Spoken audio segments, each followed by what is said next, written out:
So what's the big deal about analyzing websites?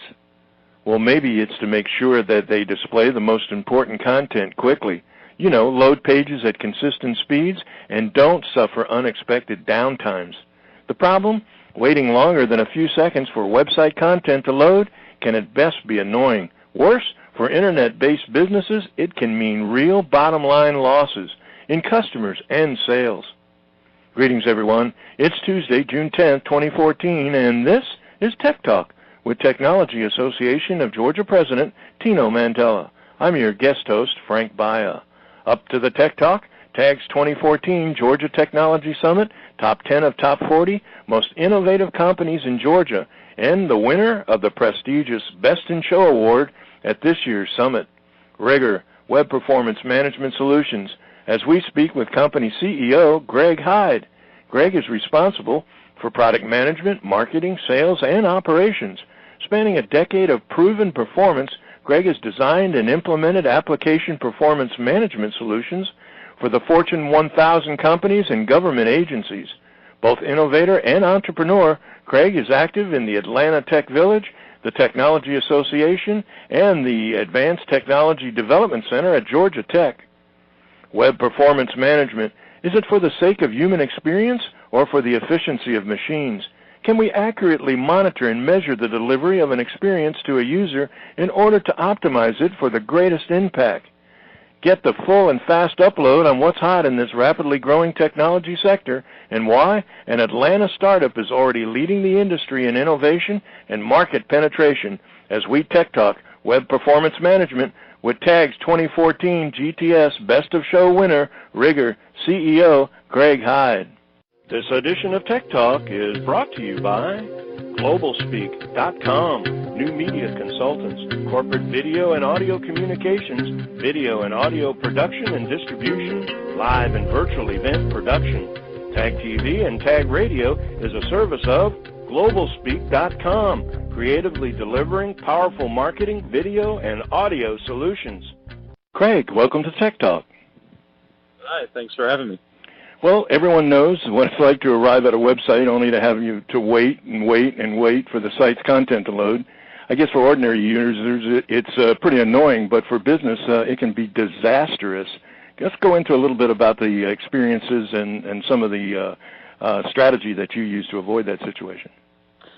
Sure. And to give you a little bit of background, that's the pain that Rigor solves. So if anybody's ever left a website because it took too long to load, which seems to be the vast majority of web users, a lot of people don't understand the types of business problems that causes because companies will spend millions and millions of dollars a year driving traffic to their website. So if you think the Best Buys or Home Depots or Amazon.com, the amount of money that they spend in marketing is huge compared to other web properties, but the whole goal is to get people to your website.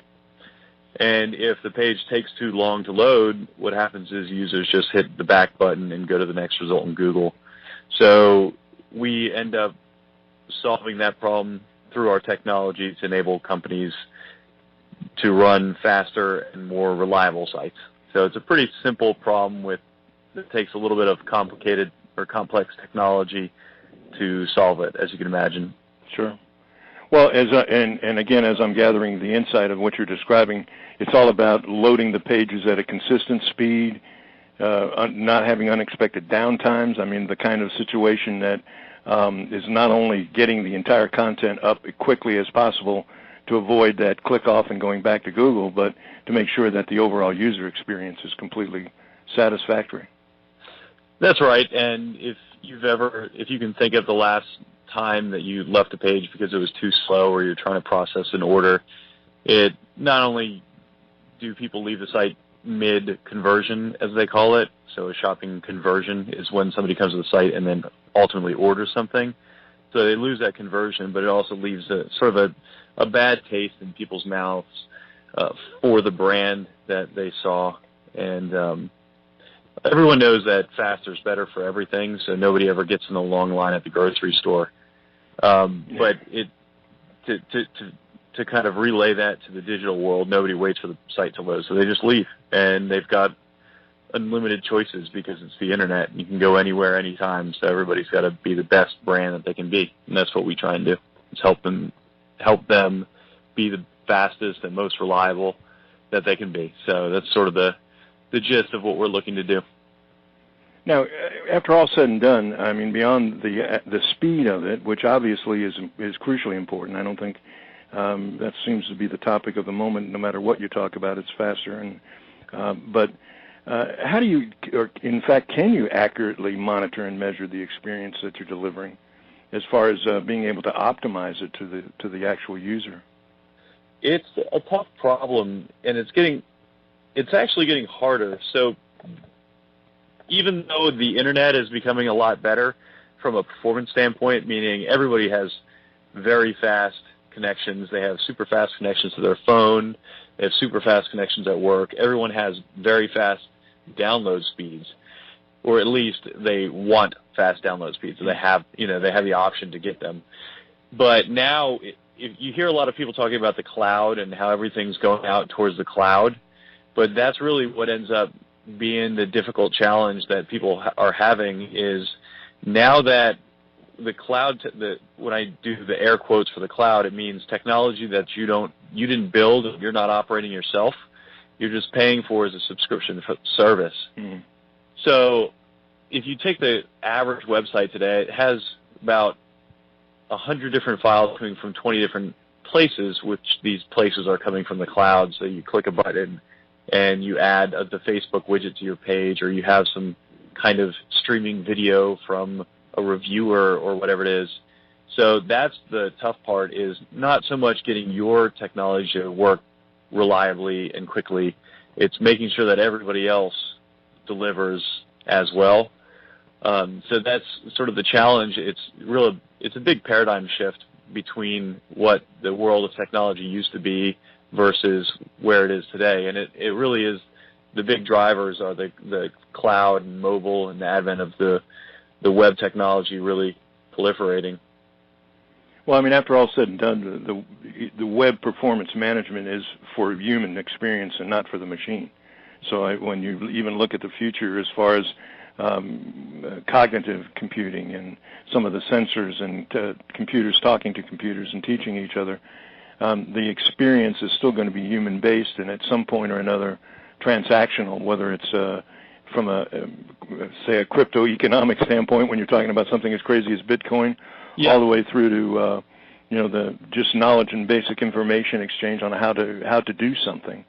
It's still about the human experience, and I guess again what you're saying is that the measurement technology makes sure or monitors that situation to do the best that it can on a consistent basis without, in fact, it actually has a predictive capability. Is that not correct? Can it identify problems not before they happen, or at least as soon as they happen?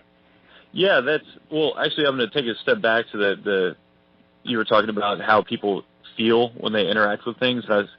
And there have been a number of studies, and they're definitely above my pay grade. I mean, from an understanding point of view, but they'll hook electrodes to people's minds and then play with web performance. So they do studies in a lab, and they say, all right, well, what is the real, how do they cognitively react to the website being slow? And they can measure, and I don't know how they do it, but they can measure people getting frustrated. Their brainwaves change whenever they have to wait, and they're interrupted with things, which is pretty interesting.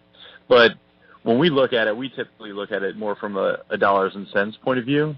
Mm-hmm. Okay, if I change this, how many more dollars will you make? Because your site will be faster and people will be more engaged and click around on the site more. But yeah, so with our technology, we act like secret shoppers to a website. So if you think of Best Buy, I use them as an example because they're one of our customers. But if you think they employ services that have secret shoppers who go to the store, walk around, check out how clean is this place, what was the shopping experience like, and then they report back to the regional managers and all the way up the chain, so people get an unbiased understanding of what is it like out at the store. And so we just do the same exact thing, except in digital form. So we'll go through, crawl around. What does the site look like in South America? What does it look like in California? What does it look like on the East Coast? and then report that data back so that people can make specific changes given all that information all over the world, how things are going. And then obviously with that data comes the analysis that says, hey, if you change this or move this widget off the page or speed your server up over here, then you'll get X gain. And then we have some numbers that you can play with that say every tenth of a second faster you make your site, on average you sell 1% more product, which gets huge numbers when you're talking the biggest retailers in the world that are our customers. Is the system intuitive, or is it analytic from the standpoint of providing data and then you analyze the information that it provides? So we'll have a combination of both, because some people, they just want to see the data. They'll figure it out themselves, so we give them raw data. But then we also have pretty charts and bars and and diagnostics that run rules and all these algorithms that tell you what you should do if you just want to look at some information and a list of instructions versus analyze the data yourself. So you've got both options, and we need that. Real time? Real time? Always real time. Whoa. Well, you mentioned Best Buys, and clearly the segment that you guys are competing in is a pretty vigorous one in terms of different forms of approaches, but certainly trying to go after the same market base. And yet you've got a lineup of customers that's like a who's who, especially for a startup. Maybe you mentioned for our listeners some of the other players that you're participating or working with, clients, and then maybe a little inside scoop on how you've been able to do it.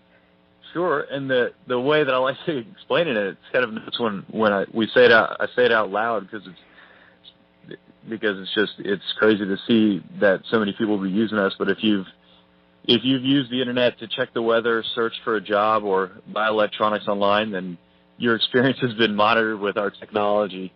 So we do have a lot of large companies like the Career Builder, Weather Channel, Home Depot, TrueCar is a recent client of ours, and a lot of very large companies. And it's sort of been a process to go from, we set out to be the SMB player of our industry, but over time we've built this technology that ended up being best in class. And so where it used to be a mom and pop shop selling things online, now it's these very large retailers and these large enterprises. And so we've shifted gears because the demand is so great when you're doing high volumes. And then it's just, once somebody sees our technology, they know that it's the best. And right now we're still a small company, but we're getting bigger. We're growing triple-digit growth every year for the past 4 years, and we'll continue to do that for the foreseen future. But now our challenge is to get out and be in front of these clients where there are the IBMs of the world that are already in every single company. And that's kind of what we leverage the different organizations like TAG and the Georgia Technology Summit, going there and winning the Audience Choice Award for Best in the Show. I mean, that was really big for us from a not only that, but a top 10 of the top 40 most creative companies in Georgia. Again, that's a pretty strong honor. But and certainly I get that, and we would be remiss not to bring it up, because that is a substantial part of what happens as far as networking and the kind of outreach and collaboration and best practices kind of things that TAG represents. But I also think that it's important to have local heroes. Certainly the Tech Village is a representation of a lot of fresh start entrepreneurs, not necessarily young, but brilliant in terms of innovation, that are drawing in the kind of, as you say, state-of-the-industry type best-of-breed technologies that are penetrating the market. And the irony of the situation is, not only can you list out kind of who's who from a customer base, but maybe let's tell our listeners a little bit about the other side of the coin, and that is the fact that you line up with Dropbox and Pinterest and Google as far as when the media starts talking about company cultures. Talk a little bit about your company culture and give us a little insight as to what makes that culture unique. That's cool that you bring that up.